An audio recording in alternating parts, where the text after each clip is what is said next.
Hi, నేను మీ doctor Divya Reddy, Kondareddy dental hospital, Nellore. ఈ రోజు మనము యాక్టస్ అల్సర్ లేదంటే స్ట్రెస్ అల్సర్స్ అని కూడా అంటాం. అవి ఎందుకు వస్తాయి అనేది తెలుసుకుందాం. యాజ్ నేమ్ సజెస్ట్ చేసినట్టే లైక్ స్ట్రెస్ అల్సర్స్ అంటే స్ట్రెస్ వల్ల వస్తుంటాయి. ఇది usually teenagers and middle age group లో చూస్తుంటాం ఈ అల్సర్స్, యాక్టస్ అల్సర్స్. ఈ యాక్టస్ అల్సర్స్ యూజువల్ గా లైక్ 1 వీక్ ఉండి మళ్ళీ పడతాయి, అవి తగ్గిపోతుంటాయి. లేదంటే మైనర్ లైక్ ఆయింట్మెంట్ లేకపోతే జెల్స్ వచ్చినాయి అవి పూసుకుంటే లైక్ కొంచెం పెయిన్ఫుల్ గా ఉంటాయి కాబట్టి అవి కొంచెం హెల్ప్ అవుతాయి పూసుకున్న దానివల్ల. ఇంకా అదర్ రీజన్స్ వచ్చేసరికి ఈ యాక్టస్ అల్సర్స్ అనేవి నిద్ర తక్కువ పోయిన వాళ్ళకి, ఈవెన్ వైటమిన్ డెఫిషియన్సీ ఉన్న వాళ్ళకి, ఈవెన్ లైక్ హార్మోనల్ ఇంబ్యాలెన్స్ ఉన్న వాళ్ళల్లో కూడా చూస్తుంటాము. ఈవెన్ వాటర్ ఇంటేక్ తక్కువగా తీసుకునే వాళ్ళల్లో కూడా ఈ యాక్టస్ అల్సర్స్ అనేవి చూస్తుంటాము.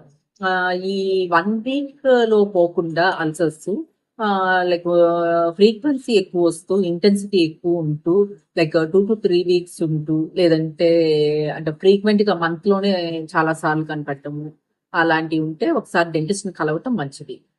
అంతేకాకుండా లైక్ ఈ అల్సర్స్ కానీ అల్సరేషన్ ఏదైనా షార్ట్ టూత్ వల్ల కానీ లేకపోతే వేరే వేరే కారణాల వల్ల లైక్ అల్సరేషన్ ఫామ్ అయ్యి ఎక్కువ రోజుల పాటు like more than months, years అలా ఉంటే కనుక అవి క్యాన్సరస్ లీజన్స్ గా ఫామ్ అయ్యే ఛాన్సెస్ ఉంటాయి.